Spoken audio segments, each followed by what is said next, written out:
London remembered that night for its rain, the kind that did not cleanse but clung, soaking silks and pride alike. It fell in long, relentless threads upon the cobblestones, upon the glittering carriages that lined Grosvenor Square, upon the gilded windows of Pembroke House where laughter once lived. Inside, beneath flickering chandeliers, a woman stood very still, her gloved hands trembling though she would sooner die than let them see it. Lady Evangeline Pembroke had returned to society, and society was ready to devour her. Once, her name had been spoken with admiration. Now it was spoken with amusement. The daughter of the late Viscount Pembroke, the man whose debts had disgraced an ancient line, Evangeline had been gone for nearly a year, exiled to the countryside after the scandal that broke her engagement to Lord Rutledge. No one knew the full truth. Gossip had filled the silence with venom. They said she'd begged him to stay. They said he'd refused. They said she'd wept. Society's memory was cruelly efficient. It recalled tears, not reasons. Tonight, under the chandeliers of the Prince Regent's winter ball, she entered the ballroom like a ghost haunting her own life. Her gown was pale lavender, beautiful if one did not notice the faint unevenness of its stitching. She had mended it herself by candlelight. No jewels graced her neck, only a simple pearl drop that had belonged to her mother. When the master of ceremonies announced her name, a ripple passed through the crowd, an elegant, collective gasp of curiosity and disdain. "Pembroke?" whispered one lady behind a fan of white feathers. "I thought she'd gone to France." "Hardly," murmured another. "France would never have her." Evangeline heard them. Every word. And still she smiled, because dignity, once all else was lost, was the last armor a woman could wear. Across the room, near a marble column draped in garlands, Alexander Hawthorne, Duke of Ravensshire, observed her in silence. He had not come to dance. He never did. The Duke was known for his composure, for the unyielding discipline that made him indispensable to the crown. At 32, he had inherited his title and his sorrow in the same year. The influenza that took his fiancée had also stolen the softness from his soul. He kept no mistress, sought no affection. To London he was marble. To himself he was stone. And yet, as the orchestra struck its first waltz, his gaze refused to move from her. She stood alone beside the dance floor, her eyes lowered, a solitary figure amid 1,000 silks and smiles. No gentleman approached her. Not one. Even the kind-hearted sons of lesser peers avoided her as if misfortune were contagious. The music swelled, violins, cellos, the steady heartbeat of a society certain of its cruelty. Evangeline's breath caught when Lord Rutledge appeared across the room. His laughter reached her before his words. He was precisely as she remembered, elegant, hollow, dangerous in his charm. On his arm was another woman, fair-haired and giggling, her gown a cascade of white lace. Evangeline looked away. She had once believed that man her future. Now he was a specter of everything she had survived. And still she smiled. The Duke's fingers tightened around the glass in his hand. He told himself it was pity, an indulgence he would allow only for a moment. But as the waltz turned and the chandeliers caught the faint glimmer of tears she refused to shed, something inside him shifted. It was small, almost imperceptible, like the first hairline crack in stone. Minutes became hours. The room blurred into a glittering haze of laughter, perfume, and politics. Yet the Duke's gaze returned to her again and again, drawn as though by gravity. He did not dance, but he listened, to the cruel hum of whispers, to the muted shatter of her pride as she stood there, endlessly waiting. "Your Grace," murmured a passing countess, following his line of sight. "She is quite the spectacle, is she not?" "Indeed," he replied, voice cool as steel. "A tragedy tends to draw an audience." But in truth he was no longer an observer. Tragedy had called to tragedy. Near midnight, as candles burned low and the air thickened with heat and perfume, Evangeline finally accepted a dance. It was Lord Rutledge who asked, mocking chivalry in every measured bow. Gasps rippled through the crowd. The orchestra hesitated, then resumed. The Duke felt a pulse of something dark and sharp beneath his ribs. He watched as Rutledge's hand found her waist, as her gown caught the light with each turn, as the room seemed to hold its breath. She danced beautifully, too beautifully. Each step was a defiance, each smile a blade. The Duke's control, long his pride, faltered. He had faced war councils, royal decrees, and the death of love itself without tremor. Yet the sight of her, fragile and fierce, turning in another man's arms, stirred in him a hunger he had thought forever buried. When the music ended, applause scattered like rain on glass. Rutledge bent to whisper something at her ear. Whatever he said made her flinch, though her smile did not waver. She curtsied with trembling grace, retreating from the floor as laughter followed her like a shadow. The Duke set down his glass. Without quite deciding to, he moved. The crowd parted instinctively, for few dared obstruct the Duke of Ravensshire. He approached her as she stood alone near the terrace doors, gathering her shawl. "Lady Evangeline," he said, his voice low enough to make her start. She turned. Her eyes, grey as stormlight, met his, wary, searching. "Your Grace." For a heartbeat neither spoke. Behind them the orchestra began another waltz. The room swelled with color and sound. Yet in that small, still space between them something like honesty existed. "You dance well," he said finally. Her lips curved faintly. "I have had practice, my lord. It seems to be all society expects of me." "Society expects obedience," he answered, "and delights in cruelty when it receives too much of it." She blinked, startled by the candor. "And what does it expect of you, your Grace?" He hesitated, studying her face, the fragile strength of it, the defiant lift of her chin. "Perfection," he said at last. "And I have been foolish enough to oblige." It was not flirtation. It was confession. And for the first time that night she truly looked at him, not as a title but as a man. "Then I suppose we are both trapped," she murmured. The faintest ghost of a smile touched his lips. "Perhaps," he said, "until one of us decides to disobey." The orchestra swelled again, louder this time, a grand crescendo as though the city itself listened. Rain lashed the windows, thunder rolled far beyond the square. Evangeline gathered her shawl, but her hands trembled as she tied the ribbon. He noticed, he looked away. "Good evening, your Grace," she whispered. He inclined his head. "For now." As she stepped onto the terrace, the door closed behind her with a soft click, a sound that echoed louder than any applause. The Duke stood alone, the scent of lavender lingering in her wake. He turned toward the ballroom once more, yet the world seemed curiously dim. Outside, through rain-smeared glass, he saw her silhouette beneath the stormlight, alone, proud, unbroken. And though he could not name it yet, something inside him stirred to life, an ache long dormant. Alexander Hawthorne, Duke of Ravensshire, realized with quiet dread that his evening had only just begun. London woke to scandal. It spread not like fire but like perfume, soft, intoxicating, and impossible to ignore. By noon, every drawing room from Mayfair to Belgravia was whispering the same name, Lady Evangeline Pembroke. The Prince Regent's winter ball had given society its newest obsession, and the story was delicious. They said she had wept when Lord Rutledge danced with her, that the Duke of Ravensshire had watched, silent and transfixed, that pity had bloomed into something altogether less noble. By the time the gossip reached Whitehall, pity had become passion, and the Duke, a man revered for restraint, had become the villain of his own myth. He heard the whispers first in the House of Lords. Men who once sought his counsel now smirked behind their gloves. A lesser man might have ignored it. Alexander Hawthorne did not. By evening, he ordered his carriage prepared for that night's assembly. The season had only just begun and London, in all its hypocrisy, was waiting to see if the Duke would return, to defend, to deny, or to fall. The ballroom at Lady Penworth's residence gleamed with unkind light. Chandeliers burned like interrogation lamps, music fluttered, brittle and insincere. And there she was again, Evangeline, radiant in pale blue, her gown modest yet luminous in the sea of diamonds and deceit.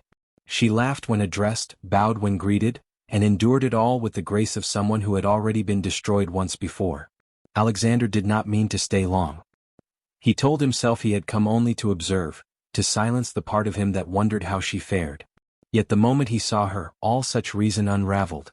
She moved through the crowd with a composure he envied, her smile precise as lacework, hiding the tremor beneath.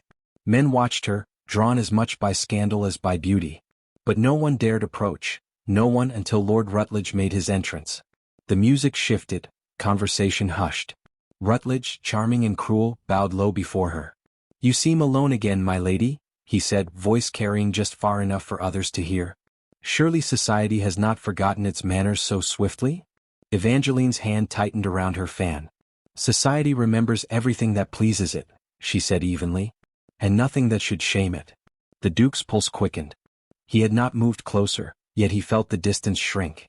Rutledge smiled, a predator's smile. "Then allow me to offer you a reminder of better days." He extended his hand, daring her. Around them, spectators waited like crows. Her refusal would have been an act of defiance, her acceptance an act of surrender. And so, with the poise of a woman who refused to be humiliated twice, she inclined her head. "If it pleases you, my lord." The orchestra began. She danced, graceful, distant, her movements measured to perfection. But Rutledge leaned close, whispering words that chilled her more than the draft from the open balcony doors. She did not falter, yet something in her expression fractured. The Duke saw it. He had seen soldiers flinch in battle with the same look, a quiet plea no one else noticed. He did not think. He acted. Before the second refrain, Alexander crossed the ballroom, every eye following him. The crowd parted instinctively, rank carried its own gravity. When he reached the pair, he inclined his head to Rutledge with icy courtesy. "You have had your dance, my lord. Allow me to claim the next."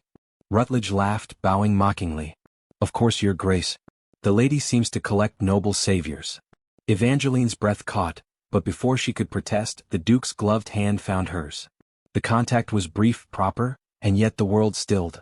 The music resumed, slower now, tender where it had been cruel. She did not look at him.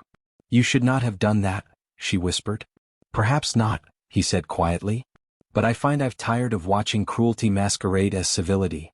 Her lashes fluttered. "You mistake pity for honor." He met her gaze. "And you mistake pride for strength." For a heartbeat there was nothing else.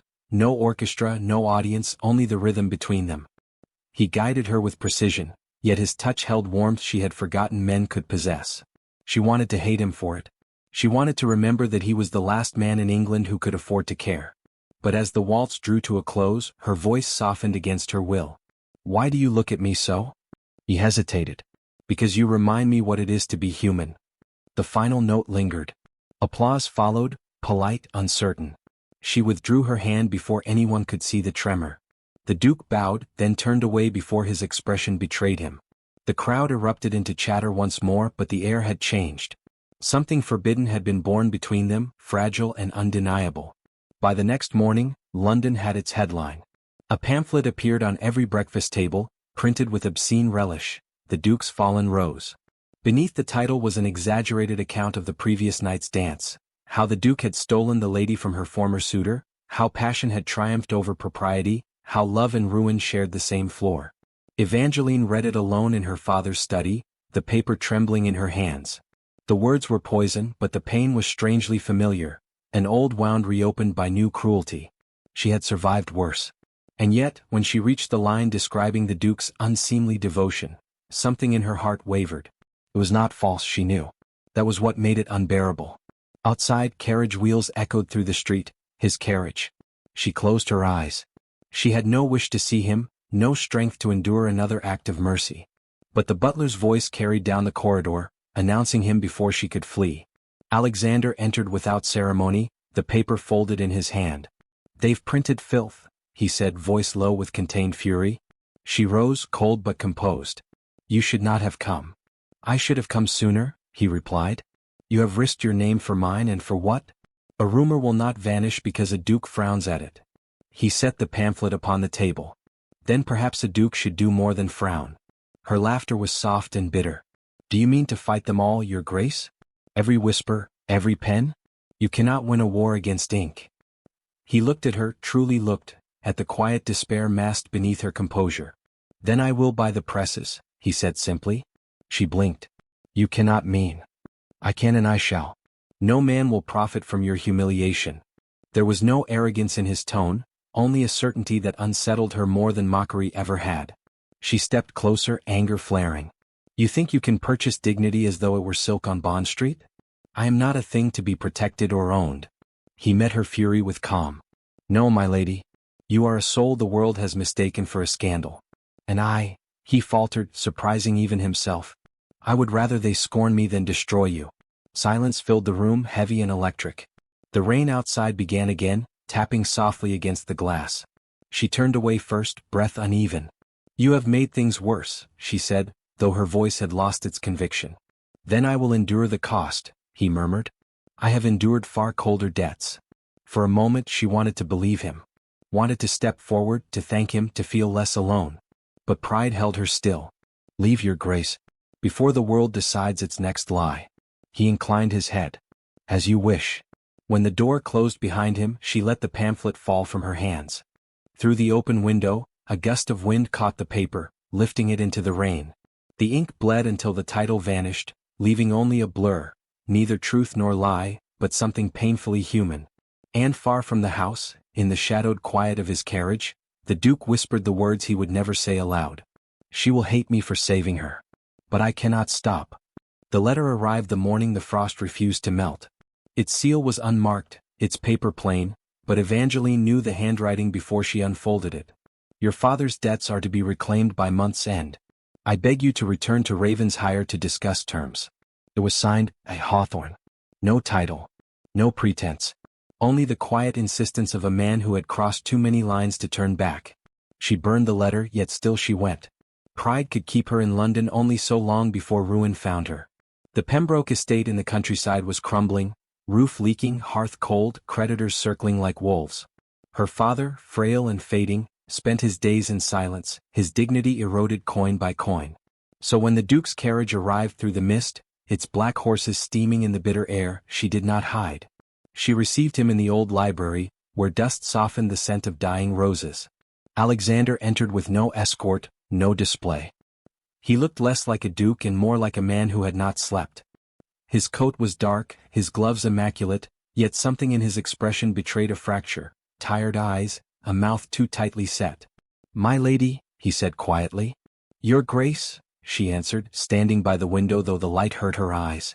For a moment neither spoke. The silence stretched, uneasy and electric, until the old clock in the corner marked it with a hollow chime. He broke it first. "You received my letter." "I did," she said, "and I burned it." He allowed himself the faintest smile. "Then we may speak without diplomacy." "You mean without lies," she replied. He exhaled softly. "If you wish for honesty, you shall have it." He moved closer, each step deliberate. "Your father's affairs are beyond repair. I have already settled most of what remains." She turned sharply. "You had no right." "On the contrary," he said, voice tightening. "I had every right once your name was tied to mine in scandal. I would not have you stripped of your home while London laughs over breakfast." Her fury flared like flame against ice. "You think humiliation can be erased by charity?" "I think," he said, "that mercy is sometimes the only weapon decency allows." She laughed, a brittle breaking sound. "Then tell me, Your Grace, which are you? Merciful or guilty?" He did not answer. He simply looked at her, and in that silence she read everything: remorse, desire, and the unbearable discipline of a man who had forbidden himself both. The wind rattled the windows. Somewhere down the hall, a door creaked, reminding them of her father's presence in the house. The world beyond this room had grown small and cruel, but here, within these walls, it felt suddenly immense, an entire universe drawn between two wounded hearts. "Why did you summon me?" she asked finally. His eyes darkened. "Because I needed to see what I have done." "You have done nothing that was not already destined by gossip," she said. "London destroys women as easily as it applauds them." "And yet," he murmured, stepping closer, "you endure." Her breath caught. "Endurance is not a virtue, Your Grace. It is simply what remains when hope is gone." He studied her face, the faint shadows beneath her eyes, the trembling defiance in her mouth. "Then perhaps I am here to return it to you." She turned away, unwilling to let him see the tremor in her hands. "You speak as though redemption were a gift you could bestow." "It is not. It must be earned." "Then let me earn it," he said. The words hung between them like smoke, fragile and dangerous. She faced him fully now, anger and something deeper flickering through her gaze. "And how do you propose to do that?" He hesitated, then spoke with quiet precision. "By giving you back your name. By giving you what society has denied." "You mean marriage?" He said nothing. Silence was answer enough. For a long moment she could only stare at him. "You cannot mean it," she whispered. "I mean every word." Her laugh returned, soft but laced with disbelief. "The Duke of Ravensshire, offering marriage to a woman half the court calls ruined?" "Perhaps," he said, "because I have discovered ruin does not frighten me half as much as loneliness does." She looked away, unable to bear the tenderness beneath the words. "You would destroy yourself for sentiment." "I destroyed myself the night I watched you dance," he replied. "This is merely the consequence." The confession landed between them like thunder. For a moment, all she could hear was the wind and the slow, rhythmic beating of her heart. He had spoken it so plainly, without poetry, without shield, that she almost believed it. But belief was dangerous. Love, in her experience, was a debt that never forgave. "You think me foolish enough to accept pity disguised as passion?" she said softly. "Pity?" His voice rose, sharp with sudden pain. "You think I would risk my title, my name, for pity?" "You risk nothing," she said. "A duke's reputation cannot be broken by mine. But her voice caught. "I cannot survive another kindness meant to remind me of my shame." He reached for her then, stopping just short of touch. "Evangeline," he said, her name a plea. "I do not pity you. I love you because you refuse to yield even when the world commands it." The words were too much. She stepped back, shaking her head. "No," she whispered. "You love the idea of me, the wounded woman you can rescue to heal your own ghosts. But I am not her. I am tired, I am proud, and I will not be saved by another man's regret." Her voice broke on the last word. The Duke's composure wavered. His hand fell to his side. For a long, unbearable moment, neither moved. The candles flickered, shadows trembling across the walls like breath. He bowed then, not as a duke to a lady but as a man conceding defeat.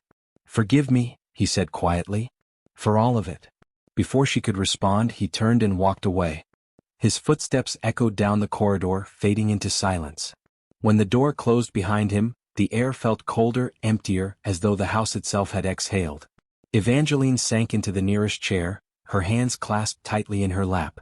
For the first time in months, she allowed herself to weep, not for the scandal, not for her father, but for the impossible tenderness of a man who had offered her everything except certainty. On the table before her lay a folded parchment she had not noticed before. His handwriting again, precise and deliberate. She opened it with shaking fingers. "There are debts I cannot repay, but one I cannot ignore. If this letter finds you worthy of disdain, so be it. But if ever your heart wavers, know this: mine waits in silence." It was unsigned, unsealed, unfinished. She stared at the page until the words blurred, then pressed it to her chest as though it might still hold warmth. Outside, the frost began to thaw, a single drop falling from the eaves like the first tear of morning. And though she did not yet understand why, Evangeline felt that something, some fragile, dangerous hope, had begun to stir again. The telegram arrived hours before dawn, shattering the stillness of Ravenshire like a gunshot. Its message was short, its words cruelly efficient. "Lord Pembroke has passed. Estate pending seizure." Evangeline's hand trembled as she read it beneath the flicker of a dying candle. Grief came not in sobs but in silence, the kind that hollowed the lungs and made breath itself a burden. She had been prepared for this moment, or so she had told herself. Yet when it came, it felt like a theft, of time, of peace, of the last fragile thread binding her to a world that once held promise. By morning the frost had returned, thicker than ever. Ravenshire slept under its white veil as if mourning too. Evangeline moved through the house like a ghost, giving orders in a voice that did not sound like her own. Servants whispered her name with pity, but none dared speak of what they all knew, that the Duke had not been seen since his abrupt departure 2 weeks prior. His letter had remained her secret, folded and refolded until the creases had become scars upon the page. When the solicitor arrived from London that afternoon, his expression was grim. "The Pembroke debts were vast," he said, glancing at her through his spectacles. "Without a legal heir, the estate will be claimed by the Crown." Evangeline stood very still. "And if there were an heir?" The man hesitated. "The law recognizes only blood or marriage, my lady." She turned toward the window, her fingers tightening around the sill. The winter light was cold, unfeeling. "Then it seems my father dies a beggar," she said softly. The solicitor cleared his throat. "If I may be frank, my lady, the Duke's assistance could yet alter the outcome." "His holdings are his own," she interrupted. "I will not beg what he freely offered, and I refused." The man inclined his head, murmured condolences, and left her to the silence. Hours passed. The candles burned low. Outside, the sky turned the color of ash. And then, hooves. Distant at first, then nearer, urgent, echoing through the courtyard like the heartbeat of something inevitable. Evangeline did not turn when the door burst open, but she knew the sound of his footsteps before she heard his voice. "Why did no one send word sooner?" Alexander's tone was sharp with panic. "God, Evangeline." She faced him then, calm and cold. "You should not have come." He halted, breathless, disheveled from travel. "You think I would stay away knowing you faced this alone?" Her composure cracked for a heartbeat. "He is gone," she whispered. "My father. and the estate will follow. He stepped closer, lowering his voice. Then let me help. No, the word was sharp, final. I told you before, I will not be saved by pity. His jaw tightened. Do you truly believe that is all I offer? I believe, she said, that you mistake guilt for love. You cannot undo what society has done. He exhaled hard, fighting for control. Then tell me what I can do. Tell me how to make this right. You can leave, she said quietly. Let me bury what remains of my life with what remains of his. Something inside him broke. You think I came here to rescue you? No, Evangeline. I came because I cannot breathe without you. Because every hour I spent away was punishment enough. The confession hung heavy in the air. Her eyes filled, but she did not weep. Then you should have stayed when I still believed you. He took her hand despite her resistance, pressing it to his chest. His heartbeat thudded beneath her palm, steady, pleading, alive. Believe me now, he murmured. She looked away. You ask for faith when the world gives me none. Then let me be your world, he said fiercely. For a moment neither spoke. The house seemed to hold its breath. Then, from the corridor beyond, a knock interrupted them, a servant bearing a small black envelope edged in silver. Evangeline took it with numb fingers. It arrived with the afternoon post, the servant said softly before retreating. She broke the seal. The handwriting was unfamiliar, elegant, almost feminine. Her eyes skimmed the first lines and the blood drained from her face. What is it? The Duke asked. She could barely form the words. It's from Lady Rosalind. He froze. That name carried weight, a shadow from his past he had never fully explained. She writes, Evangeline continued, voice trembling, that you promised her marriage before the season ended. That the banns were already announced. Alexander's face went white. That's a lie. Her hands shook as she thrust the letter toward him. She encloses your ring, your grace. He took it, disbelief flickering into dread. There it was, his family's crest carved into the band. Proof undeniable. I gave this to her years ago, he said hoarsely. Before I ever met you. I thought it lost. She does not. Evangeline's tone hardened, though pain glistened in her eyes. She says the engagement is public knowledge now. That the Duke of Ravensshire is expected to honor his word. For a long, agonizing moment, neither spoke. The storm outside gathered strength, wind howling through the chimneys as though mocking them both. He tried to reach for her again. Evangeline, listen to me. Enough, she said, stepping back. You've done enough.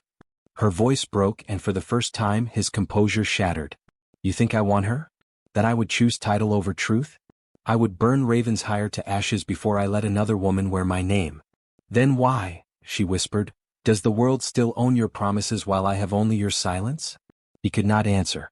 His silence, at last, was the wound that would not heal. The moment stretched until the clock struck 6, a dull, echoing sound that filled the room like a funeral bell.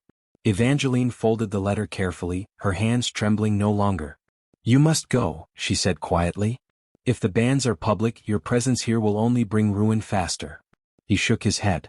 I will not leave you. You must, she insisted, her eyes glistening but steady. You swore once that mercy was the only weapon decency allowed. Use it now. Spare me the spectacle of your disgrace. He stared at her as though trying to memorize every line of her face. Then, slowly he bowed his head. If I leave now, he said softly, I will not return unless it is to make you my wife. Then I suppose, she whispered, I shall never see you again. She turned away before he could speak.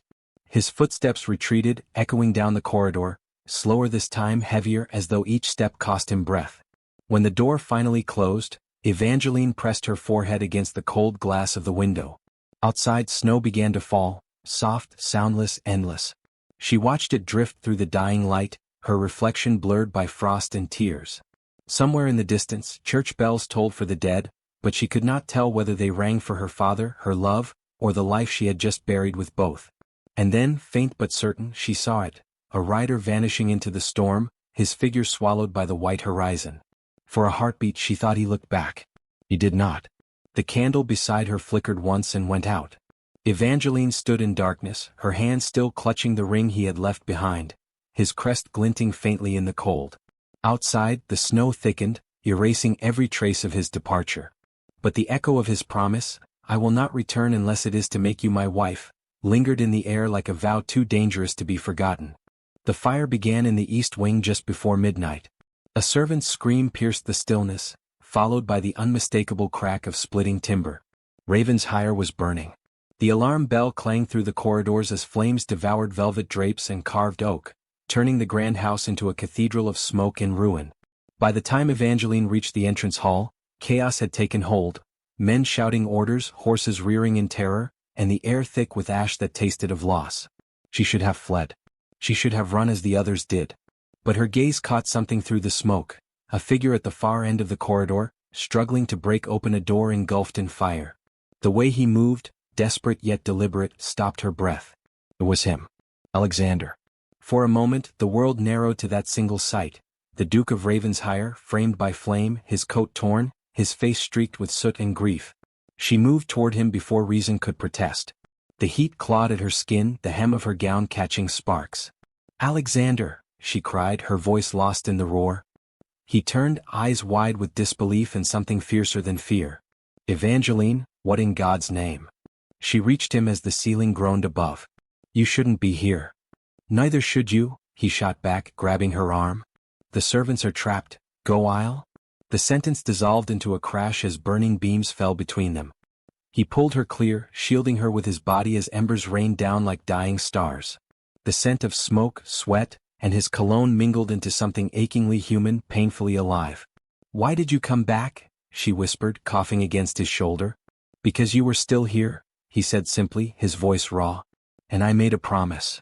She looked at him then, not as the Duke nor the man who had broken her heart, but as the one who had never stopped standing between her and ruin. And for the first time since her father's death, she believed him. They staggered through the collapsing hallways, her hand in his, guided by flickers of light and instinct. The world outside had vanished behind smoke. Somewhere, a child screamed. Alexander turned toward the sound without hesitation, dragging her with him. They found the scullery maid cornered beside a collapsed beam. The Duke lifted it with a strength born of desperation, shouting for the girl to run. Evangeline caught the maid's trembling hand, urging her toward the door. When she turned back, Alexander was gone. "Alexander!" Her voice tore through the firestorm, but only the crackle of wood answered. Panic seized her chest. She pushed deeper into the inferno, choking on the heat, searching through smoke that blurred everything into nightmare. Then, movement. A shadow at the base of the grand staircase. He was there, pinned beneath part of the fallen balcony. She dropped beside him, hands frantic. "No, no, no." He managed a weak smile. "It seems Ravensshire wanted me as company in the end." "Don't you dare," she cried, trying to lift the beam. "You will not die here." His hand caught hers. "If this is where it ends, Evangeline, then let it end knowing I loved you." Her tears fell onto his face, cutting lines through the soot. "You do not get to choose this ending," she said fiercely. "Not after everything." He closed his eyes, pain tightening his jaw. "Then go. Save yourself." "I won't." Her voice trembled but did not break. "You once said mercy was the only weapon decency allowed. Mine is defiance. I will not leave you." Somewhere above, the great chandelier groaned. The sound was a warning. She looked up, saw the chain unraveling, and threw herself across him just as the crystal mass crashed down, shattering upon the marble floor, scattering firelight like shattered stars. When the smoke began to clear, she realized the beam had shifted. His leg was free. "Help me up," he rasped. Together they stumbled toward the courtyard doors, half dragging, half carrying each other. The night air hit them like salvation. The snow, falling soft and relentless, hissed against the flames as if the heavens themselves sought to smother the madness. They collapsed on the gravel, coughing, the world spinning in chaos and smoke. Servants gathered, faces pale, someone shouting for the physician. Evangeline pressed her hands to his chest, feeling the faint but steady rhythm beneath her palms. "You're alive?" she whispered. He smiled faintly. "So are you." "Only because you refuse to die," she murmured, voice shaking. He looked toward the burning estate, eyes reflecting both horror and peace. "Let it fall." Ravensshire was built on pride. Perhaps it is mercy that pride should burn. She followed his gaze. The flames had claimed everything, his legacy, his wealth, the burden of centuries. But in the ruin she saw something purer rising, truth stripped of pretense. "Where will you go now?" she asked softly. He turned to her, his expression unreadable. "Wherever you will have me." For a moment the world seemed to still. The fire hissed behind them, the snow fell, and in the space between breaths, something unspoken settled. An understanding that what bound them now was not society's promise, but survival's grace. Then came the sound of carriage wheels crunching through frost. Evangeline looked up. A procession of torches approached through the night, uniformed men bearing the crest of the crown. At their head rode Lady Rosalind. The flames painted her in gold and shadow. She dismounted with practiced grace, her gloved hand resting on a sealed parchment. "Your Grace," she said coolly, her voice carrying over the wind. "I've come for an answer." Evangeline rose unsteadily, her gown torn, her face smudged with ash. "You would come now?" Lady Rosalind's eyes flicked over her with disdain. "You have no place here, Miss Pembroke. The Duke is a man of duty. And that," she nodded toward the burning ruins, "changes nothing." Alexander pushed himself upright, leaning on Evangeline for strength. "On the contrary," he said, his tone cutting through the night, "it changes everything." Rosalind stiffened. "You cannot mean." He took Evangeline's hand, intertwining their soot-streaked fingers for all to see. "The world may have its gossip, its titles, its expectations. Let it. I've been bound by duty all my life. Tonight I choose love." A murmur rippled through the gathered crowd. The declaration, whispered through firelight, carried the force of final judgment. Rosalind's composure fractured for the first time. She tore the parchment in two and threw it into the flames. "So be it," she hissed, turning away. When she was gone, silence fell. The only sound was the crackling ruin of Ravensshire and the soft rhythm of falling snow. Evangeline looked at him, truly looked, and saw in his face both ruin and redemption. "You've lost everything," she whispered. He shook his head. "Not everything." The faintest smile touched her lips. "Then what remains?" He leaned closer, his breath warm despite the cold. "You."